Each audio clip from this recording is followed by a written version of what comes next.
안녕하세요. 재테크에 관한 모든 정보를 콕콕 집어 알려드리는 재테크 메신저입니다. 우리가 재테크를 하는 이유 중 하나는 여유롭게 살기 위해서입니다. 돈이 궁극적인 목표는 아닐지언정 부자가 되면 해결할 수 있는 일들이 많아지죠. 그렇기에 우리는 부자가 되려고 노력합니다. 그런데 부자가 되는 방법은 학교에서 알려주지 않습니다. 부자가 되기 위해서는 부자에게 배우거나 부자에 대해 공부해야 합니다. 저는 매주 일요일마다 연예인들의 건물을 임장하는데요. 다른 이유는 없습니다. 부자들의 건물을 바라보며 그들의 기운을 얻고 부자에게만 제공된 VIP급 꿀팁이 무엇이었을까 하고 생각해보는 시간을 가지는 것이죠. 부자를 통해 부를 배우는 방법. 제가 구독자 여러분과 공유하고 싶은 내용이기도 합니다.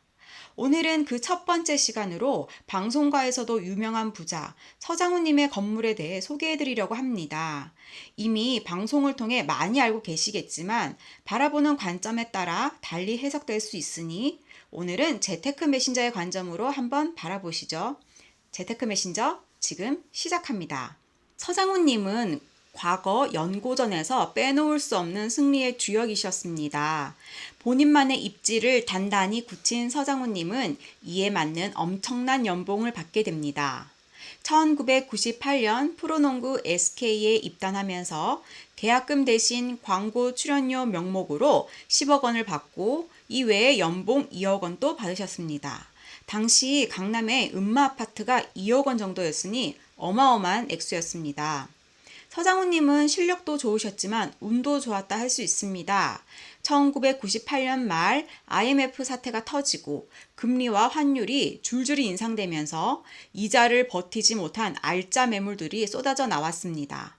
서장훈님은 2000년 2월에 서초동 건물을 경매로 낙찰받게 됩니다. 넉넉한 현금을 손에 쥐고 있었던 터라 기회를 쉽게 잡을 수 있었던 것이죠. 해당 건물의 매입가는 28억 원이며 대출은 약 13억 받으셨습니다. 실투자액은 15억 정도 투입되었는데요.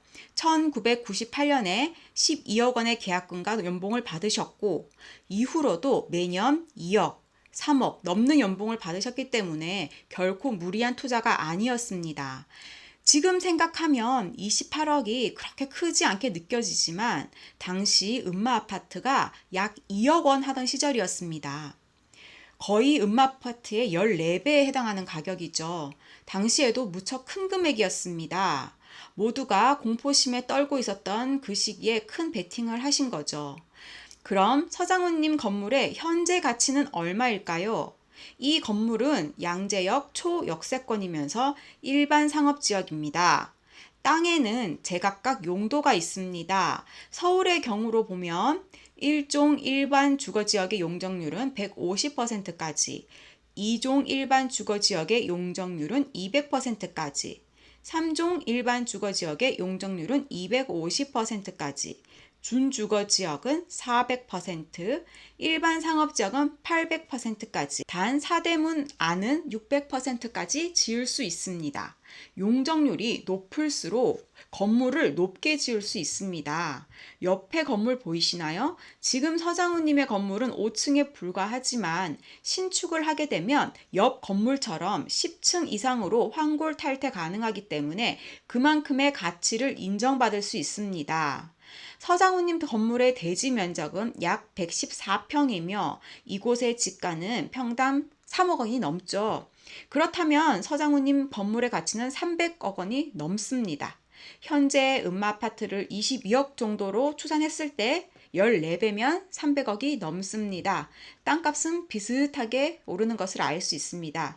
그뿐만이 아닙니다. 알려진 대로 서장훈님은 건물에서 매월 약 4천만 원의 월 수입이 발생하고 옥외 광고에서도 약 1억 원의 광고 수익이 발생한다고 하죠. 사실 이 이유 때문에 굳이 비용을 들여 철거와 신축을 할 필요성도 없으셨을 겁니다. 서장훈님은 농국의 1인자셨습니다. 어떻게 옥외 광고 수익이 날 만한 건물을 알아보셨을까요? 게다가 일반 매매도 아닌 경매를 통해서 해당 건물을 낙찰받으셨습니다. 이는 서장훈님에게 뛰어난 안목을 가진 아버님이 계셨기 때문입니다. 국내 대기업 광고업계에서 오랫동안 일하셨던 서장훈 아버님은 배우 서정희님을 발견하실 정도로 업계 내 안목이 뛰어나셨던 분이십니다. 광고업계 전문가셨던 서장훈 아버님께선 양재역 건물의 5개 광고 가치를 한눈에 알아보시고 공포감이 팽배한 IMF 시기에도 통 큰 베팅을 하실 수 있었던 것입니다. 이후 양재역은 신분당선이라는 골드 더블 역세권으로 거듭남에 따라 건물 가치 또한 골드 더블로 점프업하게 되었습니다. 서장훈님의 스토리는 여기서 끝이 아닙니다. 양재동 건물을 매입하고 5년 후 2005년 1월에 부모님과 공동으로 흑석동에 위치한 건물을 매입하셨습니다. 매입 가격은 58억 원입니다. 대지 면적은 약 151평이며 용도 지역은 준주거 지역입니다. 앞서 말씀드렸죠. 땅에도 다 용도가 있고 그에 걸맞는 가치가 있다고요. 준주거 지역 또한 상당히 가치가 높은 곳입니다. 이곳은 강남은 아니지만 인근에 대학교가 있고 전통시장이 있어서 유동인구가 풍부하여 공실 걱정이 없는 곳입니다. 또한 건물의 가시성이 뛰어나며 앞에 횡단보도가 있어서 접근성마저 뛰어납니다. 매수 후 지하철 9호선이 개통되면서 흑석동의 입지 또한 한 단계 업그레이드 되었죠. 다만 이 건물은 흑석 2구역에 위치해 있습니다. 아시다시피 흑석 2구역은 공공재개발 1호입니다.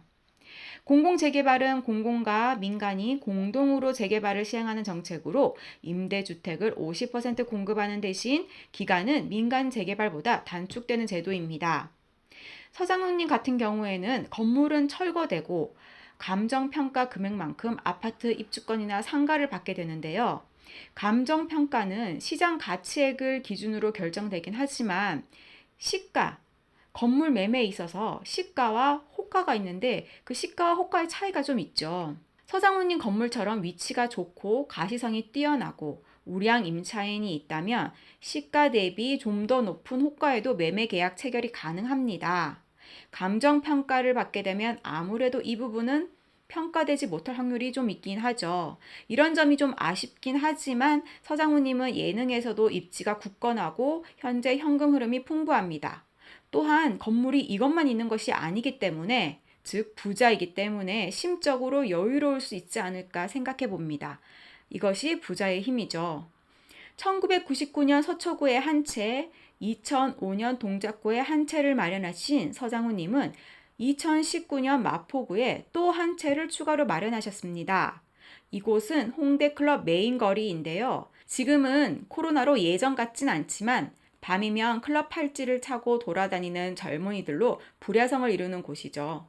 2019년 7월에 140억에 매수하셨고요. 약 85억을 대출 받으셨습니다. 이곳은 2종 일반 주거지역이며 대지는 98.1평입니다. 2014년에 준공된 건물로 모 업체가 2015년에 88억에 해당 건물을 매수한 이후 1, 2, 3층을 자가 사용하셨습니다. 그 후 5년 뒤 2019년에 서장훈님에게 3년 리스백 조건으로 140억에 매도한 케이스입니다. 리스백은 매도인이 일정 기간 임차하는 조건으로 진행되는 매매 계약입니다. 매수인의 입장에선 그동안의 시세 차익을 얻을 수 있고 매도인은 일정 기간 동안 안정된 임차료를 확보할 수 있다는 장점이 있습니다. 매매 당시 해당 건물은 약 4,800만 원의 임대 수익이 있었고요. 이는 약 4%의 수익률에 해당합니다. 매월 임대료가 대출 이자를 상쇄하고도 남고 입지가 워낙 뛰어나서 시세 차익과 월세 수익이라는 두 마리 토끼를 고스란히 잡을 수 있는 물건입니다. 지금은 코로나로 홍대 거리가 한산한 편이지만 이 또한 언젠간 끝이 납니다. 대학가도 서서히 제 모습을 찾아가고 있습니다. 서장훈님의 건물 투어를 해보니 느끼는 점이 있었습니다. 최우선 과제는 본인의 가치를 업그레이드 시키는 노력을 해야 한다는 점입니다. 내가 쌓아 올린 나만의 가치를 종잣돈 삼아 그 돈을 모으고 관리해야 합니다. 인간은 아는 만큼 보입니다. 돈 버는 능력만큼 중요한 것이 좋은 자산을 알아보는 안목을 기르는 것입니다. 광고업계 전문가셨던 서장훈 아버님의 안목으로 5개 광고의 가치를 품고 있는 건물을 발빠르게 선점할 수 있었죠. 평소에 재테크와 경제에 관한 꾸준한 공부는 필수입니다. 서장훈님 못지않은 높은 연봉을 받은 운동선수도 많이 계셨지만 서장훈님만큼 자산을 불리지 못한 분도 많습니다. 잘 버는 만큼 세지 않게 잘 관리하는 것 또한 매우 중요합니다. 그리고 실행력은 필수입니다.